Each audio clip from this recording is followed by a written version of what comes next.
Freud just did not want to give it up. He didn't want the kingdom healed, and he didn't want to be healed himself. That's right. Ultimately. Yes, very much the Amfortis wounded. Yeah. And it's interesting, too, because Freud's response to the book that he had mentioned he was writing was Totem and Taboo. And Freud's theory, that's published in 1913, although the first part of it was published while their relationship was still going on. And Freud's primary mentor, or from which he derives his theory, is James Frazer, who wrote The Golden Bough, which the central myth is the killing of the king, and why. I mean, the first page he opens up, he says, has anybody heard about, actually it says, who is not familiar with Turner's painting of The Golden Bough? And it becomes interesting when we consider there that this was Lake Nemai, and it was the grove that was sacred to Diana, and there was a priest there who skulked about this tree. And how he got there was he had arrived there and killed the person who was in the office who held that function before him. So Frazer starts off with that image, and then he goes through all of mythology and shows you how this myth keeps turning up again and again and again as an amplification of this idea of the killing of the king, and the king embodying the vegetal spirit of the land, and if the king is dying, the land dies also. So you get all of that. So then when Freud is writing Totem and Taboo, when he comes up with his theory for the origin of religiosity, he says, well, actually what happened, religiosity began with a primal horde, and there was a jealous father who had all the women and kept them to himself. And you just see this projection of Freud's fear of all these psychoanalysts rebelling against him. And he had all these women, but the outcast men were brothers, and they all banded together and decided to come back, kill the father, and devour him in a communion meal. And that religion emerged out of a disguise of that primordial event to wipe out the guilt that's associated with that. So every time they go out and kill an animal and eat it, they're reenacting that event to wipe out their guilt by honoring the father through the devouring of the communion meal. They're wiping out the guilt of the primal deed that has taken place here. So this is his theory in Totem and Taboo, and you can, it's a total projection of his fear of being the father and being slain by all these. One psychoanalyst after the next rebelled against him to form his own theory. And so you have the myth of the primal father there. And Jung, at the same time, in the Transformations and Symbols book, dwells on the mother and the archetype of the mother. And there's a chapter in it called The Battle for Deliverance from the Mother, where he talks about this whole incest thing as the desire of the son to get away from the mother. He doesn't want to go back to the mother. He wants to slay her and get away from her. And he does that through these myths that come up that personify the mother as the dragon, the female dragon or the bull or what have you. And the slaying of that is the maturation process of the adolescent to get away from his suffocating mother. So you have the great mother archetype in Jung's work, and you have the primal father in Freud's Totem and Taboo. So that Sun Uranus and Moon Uranus are just playing themselves out in these male and female archetypes with these two right down the line. It's amazing. So that's pretty much where I wanted to bring us for tonight. And next time I want to talk about Jung's theory of personality typology, which represents his response to the whole problem. Freud's response is interesting too, because after he writes Totem and Taboo, he writes this little tiny book called On the History of the Psychoanalytic Movement.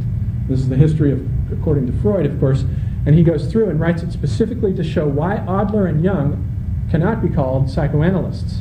And he's very defensive and insecure all through the book. He's portraying himself as this hero who invented all these ideas, and he borrowed from a few people, but not really. And then by the time he gets to the last chapter, he just does this number on Jung and Adler, and basically that's his response to the problem, is to write them out of history.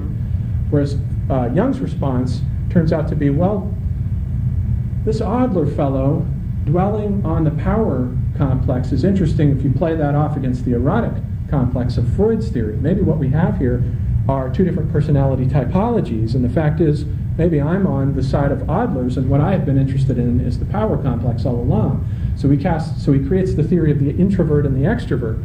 He and Adler are introverts, and the introvert is primarily concerned with the power drive, whereas the extrovert is more concerned with his relation to the object in the outer world and tends to be more erotically inclined and more upfront about it. It's a little bit like Parzival and Gawain. Gawain is the ladies' man chasing all the women, and Parzival isn't interested in that. He's interested in relationship to God and so forth. So we'll look at how Jung creates that whole theory of personality typology as a result of this period. And all the Freudians, he was outcast at this time. I mean, he lost all of his friends. He withdrew his position as a lecturer at the University of Zurich. And at this time, it's worth mentioning that Neptune was creeping up on his sun, and that coincides exactly. Neptune transiting over the sun is, in fact, Jung has in his birth chart Neptune square sun. That's another way of saying Jungian archetypes. The archetypes come from the Neptunian dimension, and Jung is the sun. So right at the time that he dreams up the theory of archetypes, Neptune is transiting, is coming within range right around 1913, 14, 15 of his natal Sun square Neptune. And this is the chapter that's in his biography that's called The Confrontation with the Unconscious. There you have it, right there. So do you happen to remember, perchance, where the natal sun, by house placement, and the natal Neptune are when this charming event happened? No, I have the birth charts, the original. Okay, so maybe next week. Sure. We'll run around charts. Sure, yeah. Also, I just, I can't back this up with anything, but all this thing about trying to go back to trying to slay the mother. At this point, these people, that is such a bunch of bullshit, and I am being facetious, because nobody was even close to the mother at that time. It had turned so the other direction. Where do they think they are? Mithra, Conan the Barbarian? They hadn't seen a woman archetype that was worth a damn in years. So what's going on here? And that is a question I'd like to go into more. Yeah. Where's it still coming from? Well, at this period, he had just met, Jung had just met this woman, Toni Wolff, who was appealed to the mystical side of his personality, and she was his lifelong mistress. So he himself got in a love triangle with his wife and this other woman, Toni Wolff, and apparently the three of them came to an understanding because his wife tolerated it. I don't know how, but she did. So he himself was just entering into a love triangle at the time, and she was the mystical. She was bringing in astrology and theosophy and all of this stuff. Well, she created the four quadrants of what women were to try and bring it back. Whether now we call it the Amazon or the thises or the that. That's right. Yes. That's a wonderful thing. Okay. But they both ended up in Menage a Trois. Yes, that's what I think is so interesting too. See, so the Trinity lives. The Trinity lives. I am delighted to know this. Now I can have an ice cream in peace.